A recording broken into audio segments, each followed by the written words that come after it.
guys, are you guys ready for the May challenge? We're doing flowers this month, so I'm going to show you how to make a bead with flowers on top of the bead. So I'm going to start with my colors that I'm going to use. I've got a Sim Meadow, but it's just a kind of an olivey kind of green, and then a turquoise. It can be light or dark. Then I've pulled a stringer of bright yellow, so it's probably acid yellow, and then I've got some clear. The only one I feel I really need to have as a stringer is the yellow. The other thing you need is a spatula of some sort. It can be one of the pointy ones, it can be a flat one. You're going to use it for a couple of things. You're going to press down your petal, and then you're also going to make a center vein with it. So you're going to use it in a couple of ways. So this is my preferred one, but you can use whatever you have. There's also the longer side one here would work as well, but I kind of like this one. So, and then you're also going to need a bead roller or not, depending on if you like bead rollers or not. I do. So I want my beads to all be the same size. I'm going to make it a 15mm size bead as my base. So here's the unstimulating part of this. The good thing about these beads is they're fairly quick to make once you've made your base bead. So I'm just going to make my base 15mm bead with this super taffy-like color here from Sim. It is very stiff. But you can use whatever colors you want to use. You certainly do not need to use the colors I'm using. Whatever you've got available is what you can use. Alright, let's see if I guessed the right size for this 15mm. Looks big. Alright.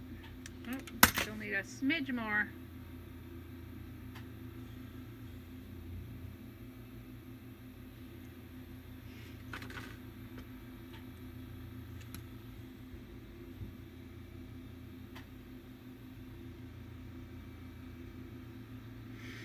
Alrighty, so I have my 15mm bead.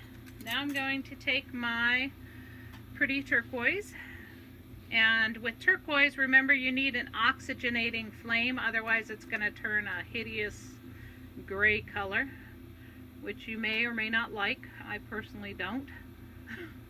Now I'm going to go around my bead, and I'm going to put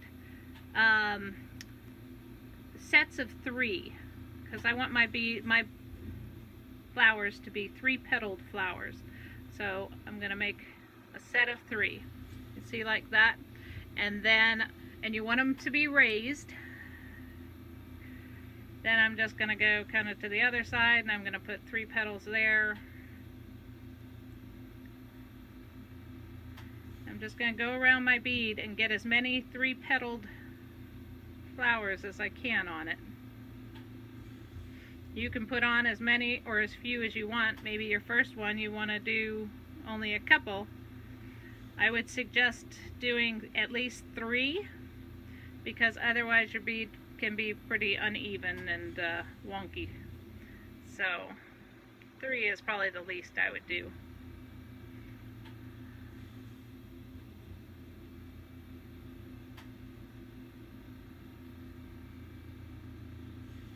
I used to make a lot of these when I was first starting out, because it's a cute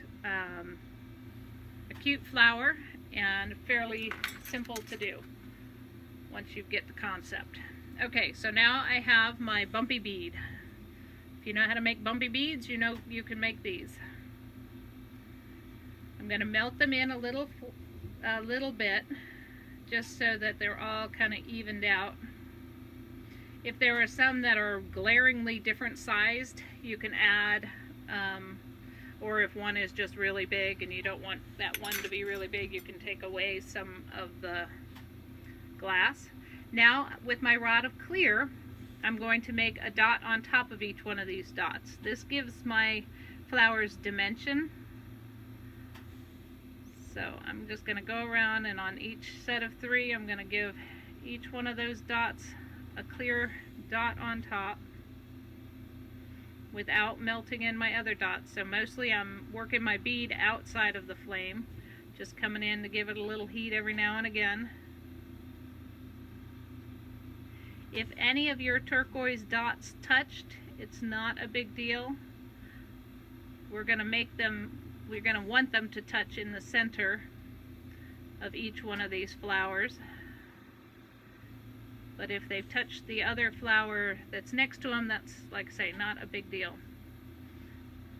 Just putting the clear dots on each one of them.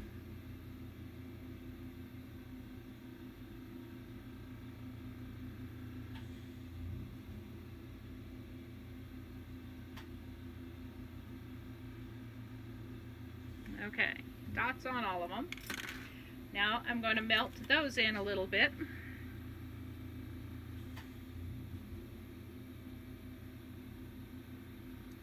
I don't want it to go down at all. I just want them to kind of round up. Okay, so you can kind of see them. They're all nice and rounded. It now looks like a bumpy bead.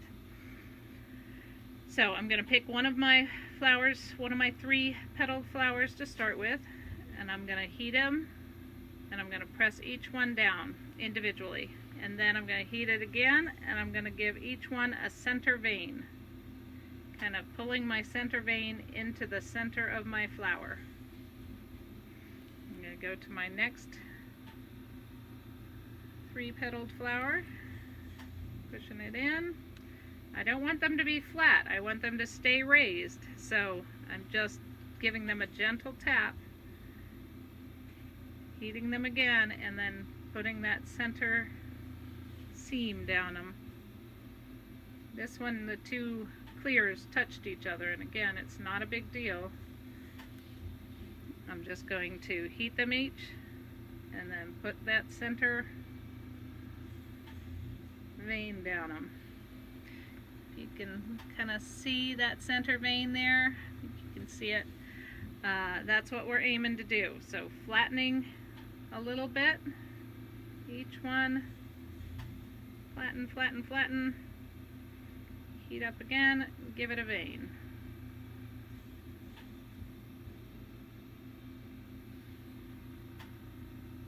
Move on to the next one.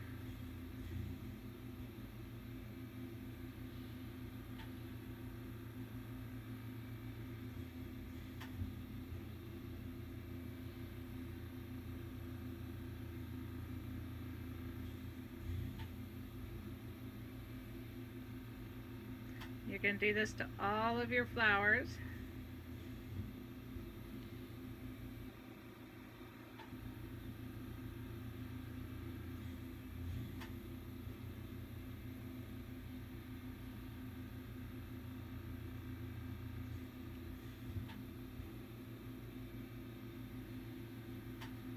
And there's my last one.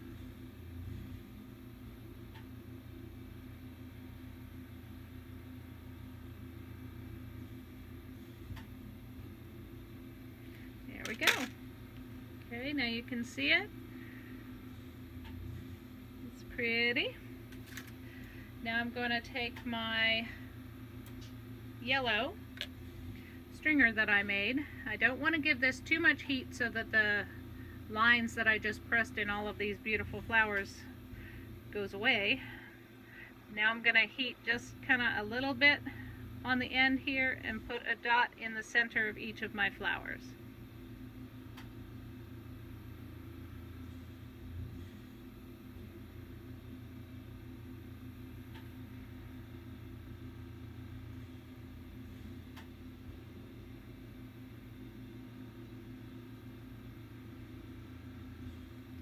Now these little dots could possibly pop off, so what I want to do is I want to heat one and press it in a little bit. Heat it, press it in, without pressing down on my actual flower at all. And this is going to make sure that they are well adhered. Heat just that dot and press it in a little bit.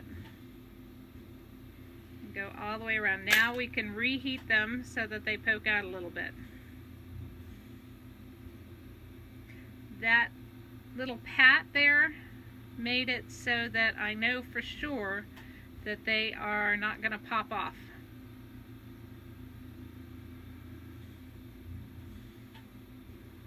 Alright, that is my beautiful little flower. Petal bead with the flowers on the top. I'm just going to give it a little insurance heat and then pop this guy in the kiln, and I'll show you what they look like when they're done when we post the video. Thanks. Hope you guys have fun this month. Bye.